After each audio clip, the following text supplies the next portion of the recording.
Já ouviu falar na janela 1040? Não. Janela 1040 é o quadrante do mundo onde tem os países mais hostis ao cristianismo. Onde ser cristão nesses países é querer morrer. Afeganistão, por exemplo, o Tibete, vários desses países assim que não aceitam o cristianismo de maneira, o Iraque, China, sabe, onde você, ou alguns com maior lei de proibição, outro menor, mas lugares terríveis. Você vai para o Paquistão, por exemplo, o cristão sofre lá, são mortos, igrejas são queimadas, todos os cristãos, seja católico, protestante, evangélico, e os missionários que vão para lá são muito raçudos, porque eles vão enfrentando o risco de vida. E embora esses lugares os cristãos sejam muito perseguidos, e também aqui no mundo ocidental, um cristão conservador também sofre oposição nas universidades públicas, por exemplo, tem muitos relatórios de cristãos sendo ridicularizados por sua fé, por serem conservadores, etc. Apesar disso, de modo geral, pelo menos na situação aqui do Ocidente, nós ainda gozamos de liberdade religiosa. Tanto é que eu tô aqui no Inteligência, falou que um dos maiores podcasts vistos aí foi o meu, e é sobre Bíblia. Exato. Não é sobre a minha vida. Eu não vim contar aqui da minha nem falar sobre ET, nem sobre... Eu vou falar sobre Bíblia. Ou seja, tem liberdade. E tô voltando, tem liberdade. Você tá usando um crucifixo aí, você sai com ele na rua e não acontece nada. Apesar disso, tem lugares onde os cristãos sofrem. E hoje, então... a janela 1040 lá. Não, a janela 1040, exatamente. Esse canto aí, olha, esse onde... traço preto, né? Exatamente. É onde o cristianismo tem maior oposição, são os lugares mais difíceis. Pega a China também. De ser cristãos. Exatamente. Egito, Arábia Saudita, não tem muitos países ali. Marrocos. Ser cristão aí não é fácil, não. E ali nós estamos falando de uma população de...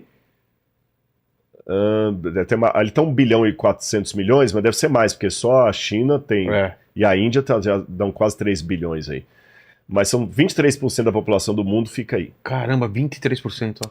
Agora, fora daí, onde temos a maior liberdade cristã, como eu falei, eu estou aqui falando de Bíblia, você sabe que só o crucifixo não acontece nada, é onde nós estamos mais na situação de Laodiceia. Brigando por placa de igreja, arrogância, cristão detonando com cristão na internet. Esse é um moleque, esse é um ridículo, ele não é cristão, ele não é isso... E se achando os tais. Tem até um episódio que narram envolvendo John Huss e um amigo que estavam visitando grandes catedrais na Europa.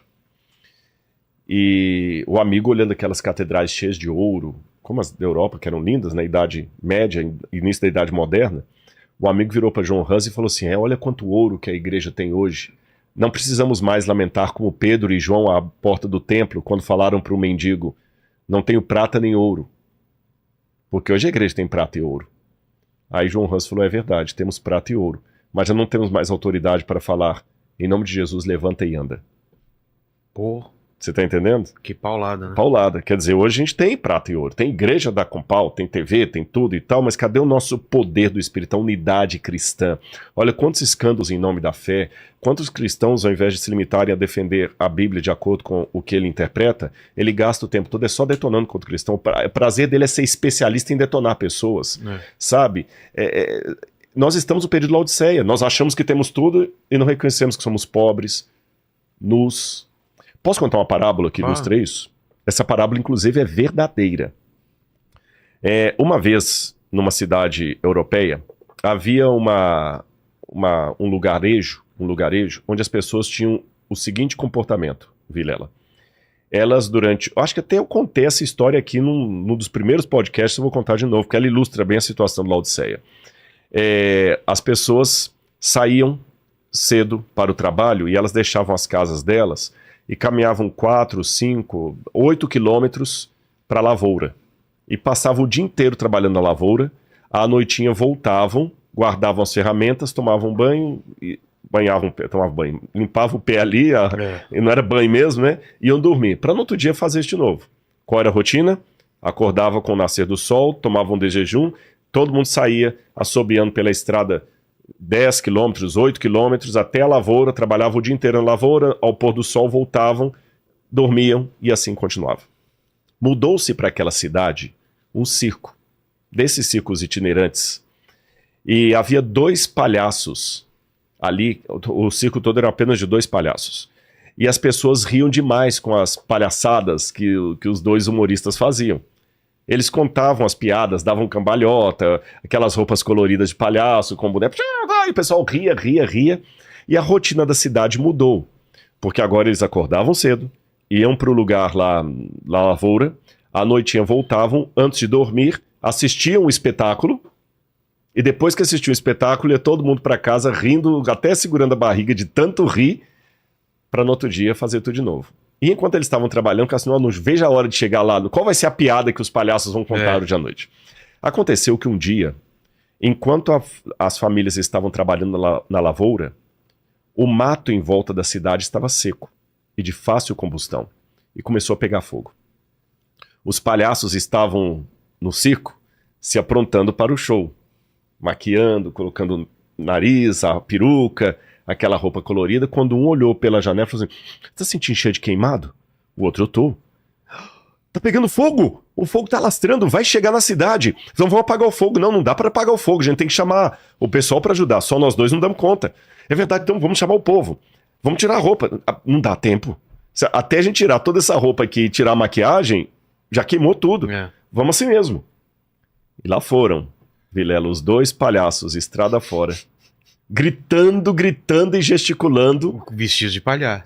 Quando o povo da lavoura viu, o que você acha que aconteceu? Ninguém levou a sério. Pior, não só não levaram a sério, quando começaram a rir. A rir, claro. E quanto mais os palhaços gritavam, fogo, mais engraçado ficava. E a história diz que o fogo pegou as casas, o trailer, o circo, a perda foi total. Todos perderam tudo. Jesus, quando contava uma parábola, perguntava ao auditório, o que vos parece? Onde está o problema? Com a mensagem ou com os mensageiros? Vilela, você que já fez muito stand-up e tudo mais, você fazer o humor no palco, tudo bem, não tem problema nenhum. Agora, o problema é quando eu não tenho uma vida coerente com aquilo que eu digo acreditar. Perfeito. Aí parece uma piada. Eu falo que Jesus em breve voltará, mas eu não vivo como alguém que está esperando Jesus voltar. Eu falo que Jesus mandou amar ao próximo como a si mesmo e eu só uso a minha influência na internet para detonar com pessoas. Onde é que está o amor que Jesus mandou? Onde é que está o amor? Tem pessoas que são especializadas em denúncia. Eles não são especializadas em amar. Eles querem, ao invés de apenas anunciar a verdade, eles só querem combater o erro. Há uma diferença. Eu quero anunciar a verdade ou eu quero combater o erro? A mesma coisa, não é. Porque dependendo da ênfase, tem pessoas, por exemplo, que falam mais do diabo do que de Jesus. Ele quer tanto combater os ardis de Satanás. Uma vez teve um pregador que um irmão chamou e falou assim, pastor, nós temos que denunciar os ardis de Satanás, irmão. Tudo bem, pastor, temos que denunciar os ardis de Satanás. Mas o senhor já notou que no seu púlpito, eu contei, o senhor citou só no último sermão 118 vezes a palavra diabo e Satanás e apenas 4 vezes a palavra Jesus. Então, quando eu sou especialista em denunciar, eu acabo nunca anunciando a verdade, porque eu estou ocupado demais só em denunciando o erro, só em criticando pessoas.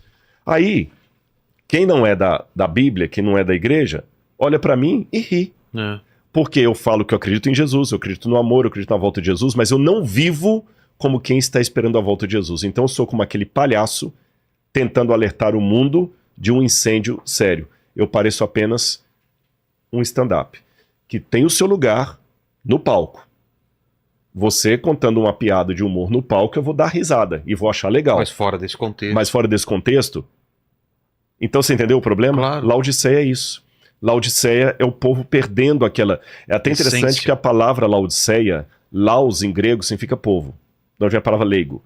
Dikeia significa justiça. A deusa Dikeia é a deusa da justiça. Então Laodiceia seria a justiça, o juízo do povo, ou o povo que julga. É um trocadilho no grego, você pode traduzir como a justiça do povo ou o povo que julga.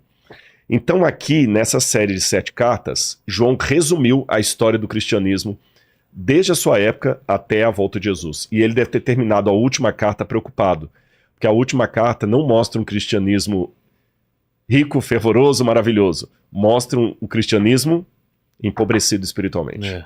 Aí Deus vai mostrar uma segunda fase do Apocalipse para ele, que é quando ele vê a visão de Deus no céu. Aí eu vou resumir isso aqui. Você acredita que essas visões, era uma coisa meio atemporal? Era uma visão que vinha e é uma coisa que acontece e depois a pessoa fala, tá, eu vou escrever sobre isso? Ou é o tempo que demora para as coisas acontecerem acontecendo na cabeça dele? Entendi. É assim uma resposta absoluta, nenhum teólogo vai poder te dar. Não tem como, né? Porque há momentos da visão que Deus fala assim, vai e escreve. Parece até que estava quase ditando para ele. É porque eu não sei se já teve algum tipo disso, em algum tipo de oração, que você tem algumas visões, algumas coisas que passam de relance. Exatamente. Só que quando você para pra pensar, aquilo é uma história grande, né? Mas passou como um relâmpago, assim. Peraí. Eu vi uma cena da minha mãe, não sei o que, tá. Ah, entendi. E aí ela... E às vezes a posteriori. Depois, agora eu lembrei de Deus me deu um aviso. Exatamente, era um aviso. Eu não acho que as coisas são excludentes. Deus é didático, Deus tem várias maneiras de revelar através de sonhos, visões. Pode ser qualquer coisa. Aliás, eu até acredito que o Apocalipse, para responder a você, ele não foi dado todo de uma vez para João. Acho que não, né? Por quê? Quer ver? Aqui no capítulo 1, vou dar um exemplo para você que responde a sua pergunta.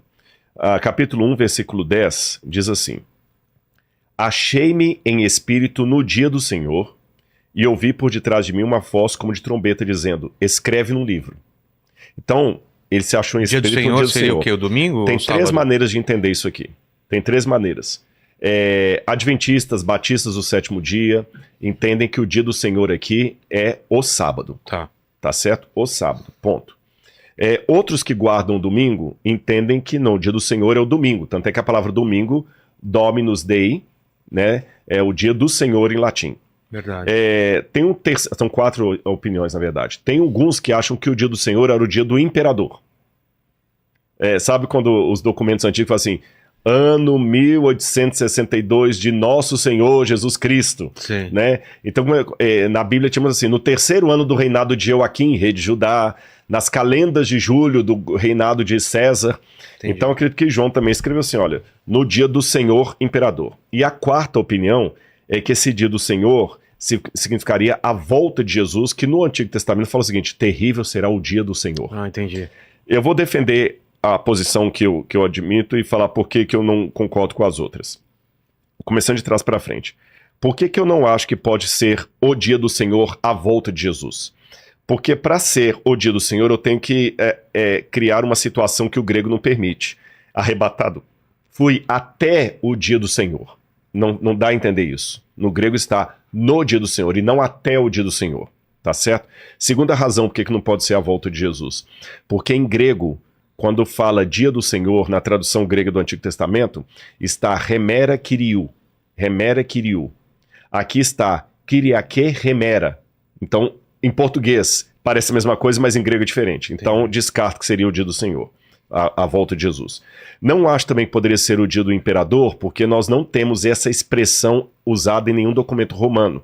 E também ficaria estranho João, que estava ali preso pelo imperador, escrever enaltecendo o imperador. Aí sobram 2, ou é o sábado, ou é o domingo.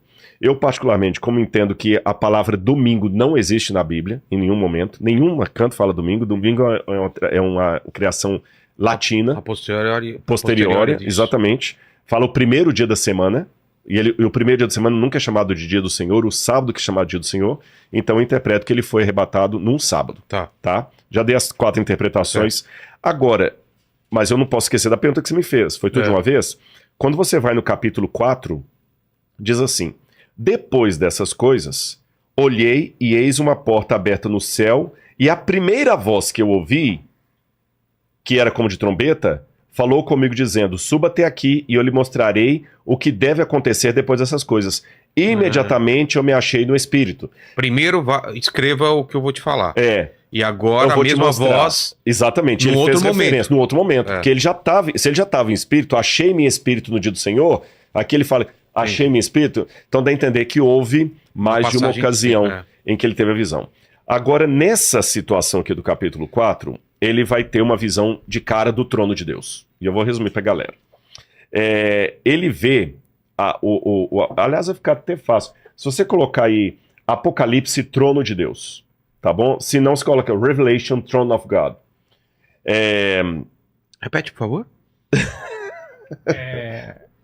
Revelation of God. Não. Throne of God. Throne of Revelation. Repeat, please.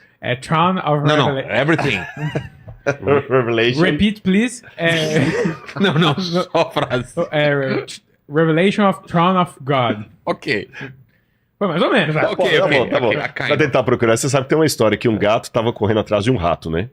E o rato corria, o gato vinha atrás. E o rato corria, o gato ia atrás. Daqui a pouquinho, o rato entrou dentro do buraquinho e ficou lá dentro assustado, né? E o gato que fala...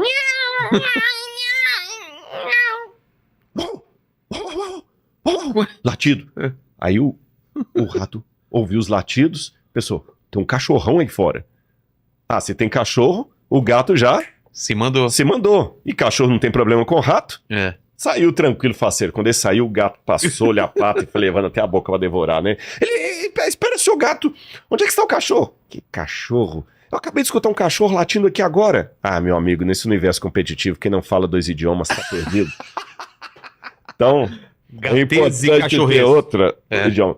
Se ele achar ali, achou alguma coisa aí? Os desenhos? Achou a imagem aí?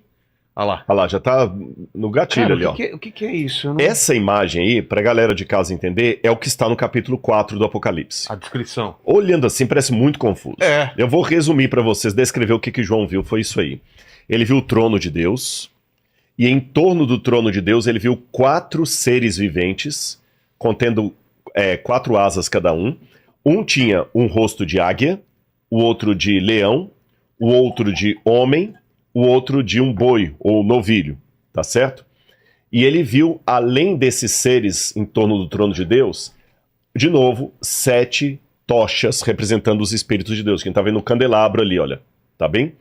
E além disso, ele vê um altar, que está aqui de ouro, mais à frente, um altar de ouro, e 24 idosos ou anciãos vestidos de branco com coroas na cabeça. E além desses, ele vê atrás de todo esse aí uma multidão de milhões e milhões de anjos. Por que João viu o céu desse jeito tão esquisito? Vamos por partes. Decifrando por partes. Deus trabalha partindo do conhecido para o desconhecido. Na época do Antigo Testamento, não sei se você lembra, lá no museu eu até mostrei isso, e a galera de casa que não assistiu o episódio do Inteligência Limitada no Museu do MAB, assiste que vale a pena. Na entrada do museu nós temos 2 lamaços, que são 2 seres assírios, 2 estátuas assírias que ficavam no trono de Senaqueribe. E essas estátuas são uma composição de leão, asa de águia, leão, águia, boi e ser humano. Os mesmos animais ali.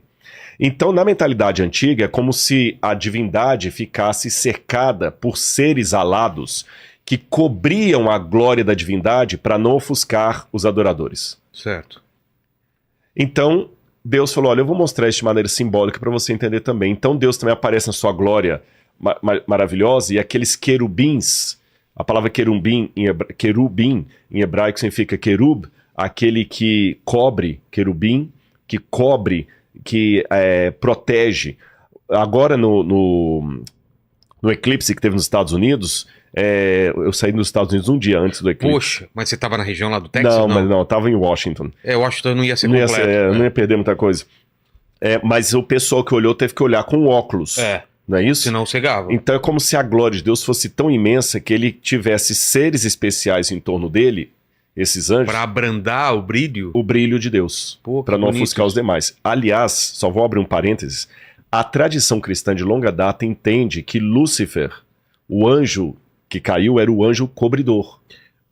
Que ele ficava como um anteparo. Exatamente, ele tinha o privilégio de ser um dos anjos que cobria a glória de Deus. Cara, essa imagem é muito, muito poderosa, né? Olha o que ele perdeu. Ele era o que estava de frente para Deus e cobrindo para os outros não serem ofuscados. Cara, isso por isso que, embora o nome Lúcifer não está na Bíblia, Lutíferos, que é carregar de luz, mas na Bíblia fala, ó estrela da manhã, que pode ser uma tradução como está no latim, Lutíferos, aquela que cobre a luz, né?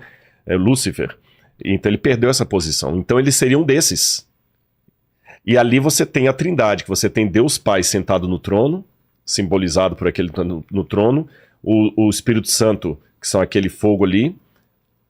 Jesus vai aparecer daqui a pouquinho, que eu falei só do Pai e do Espírito Santo. E aqueles 24 anciãos, quem seriam? Por que o número 24? Agora eu tenho que dar uma outra reflexão sobre os números. Lembra que eu falei que os números na Bíblia têm significado como os nossos? Sim. 7, só para lembrar, perfeição. Você falou 3, número divino. 4, universal. E 12. Apóstolos. Tá indo bem. O que mais? 12. Filhos de Jacó. 12 12 tribos, tribos de né? Israel. 12 é o símbolo do povo de Deus. Ah, Só que eles tinham uma coisa, Vilela, com os números que nós não temos. Eles multiplicavam o número quando queriam dar um sentido especial para ele. Um superlativo. Por exemplo, falando em português, se eu quero falar que o cara é nota 10, eu falo assim, Vilela, pode chamar que esse cara aí é 10 vezes 1000. tá. Eu quero Tipo dizer que ele, aquele do- ele é legal. Quantas vezes devo perdoar? 7 Pronto, vezes. 7 vezes, quer dizer, de maneira perfeita, É. não te digo perfeita, mas de maneira perfeitíssima. E como é que Jesus falou perfeitíssimo? 70 vezes 7. É. Então aqui 12 é um múltiplo, 24 é um múltiplo de 12, 12 vezes 2. Alguns pensam que esses anciãos não eram anjos porque eles estão com coroa. Em nenhum momento da Bíblia, anjos ostentam coroa. Quem ostenta coroa, a promessa da coroa no Apocalipse é para os filhos de Deus. Lembra que conserva o que você tem para que ninguém roube a sua coroa? Então a coroa no Apocalipse nunca é dada a anjos, em nenhum canto da Bíblia. A coroa é dada por aqueles que vão reinar e governar com Cristo, seres humanos que forem salvos. Entendi. Então ali está falando de representantes do povo de Deus que já estariam no céu agora, ali em torno do trono. E quem seriam esses? Quando a gente vai para o Evangelho de Mateus, Mateus, quando fala da morte de Jesus, tem uma passagem aqui muito curiosa. Mateus capítulo 27, Mateus capítulo 27, versículo 51 em diante diz assim, quando Jesus morreu. Eis que o véu do santuário se rasgou em duas partes, do alto a baixo, e a terra se tremeu, e as rochas se partiram, os túmulos se abriram, e muitos corpos de santos já falecidos ressuscitaram. E Paulo, quando fala dos salvos, fala dos que vão ser salvos pela ressurreição, dos que vão estar vivos na volta de Jesus, e ele menciona uma terceira classe que ele chama as primícias. Você já ouviu falar de primícias? Já, O que é várias vezes, primícias? Então, nunca Os entendi. primeiros frutos que são colhidos. É a parte melhor. Melhor, exatamente. Primeiro você colhe os primeiros frutos, o que você tinha que mostrou também lá no museu atrás, do azeite, né? Exato, pronto, você deu um excelente Que exemplo. primeiro vinha um azeite melhor, Aham. que era o de maior Que qualidade. a gente chama de extra virgem. Isso, e depois vem o Vê os outros. Então as primícias, que você exatamente. espremia, dava o melhor. Aí espremia do que sobrou, dava o segundo. E Exatamente. espremia, ia dando... Entendi. Vamos pensar assim, até numa questão orçamentária em casa. Tá. Se você, quando chega assim, tem isso aqui, quanto você vai pagar, você prioriza. O primeiro Claro. dinheiro que você parar é isso aqui, ó. Vamos supor que, Deus que defenda, você está com um parente muito querido no hospital. Plano de saúde. Plano de saúde, olha, Não primeira pode- coisa é o plano de saúde. É. Se for para atrasar alguma coisa, eu atraso a água, mas isso aqui, o plano de saúde, eu não vou brincar. Então, na Bíblia, os primícias é para Deus. Por isso que a primeira colheita se mandava pro templo. Entendi. Então, simbolicamente, é como se Cristo, ao ir ao céu, levasse com ele já as primícias dos salvos. Senhor, aqui estão com alguns. E eles se assentam ali. É o que representam esses 24. Exatamente. 12 vezes 2. 12 vezes 12. Então nós temos ali. Por que colocou desse jeito? Quando você vai nos tempos do Antigo Testamento, era assim que Israel estava acampado no deserto. Ah, é? Ficava o santuário no meio, o santuário com um candelabro de sete chamas, o trono de Deus, a arca dos 10 mandamentos, o santuário ficava no meio, e em volta ficavam as tribos de Israel. E aqui a gente tem justamente isso. Você tem Deus no centro como se fosse o santuário, e em volta os 24 anciãos representando as tribos de Israel, ou seja,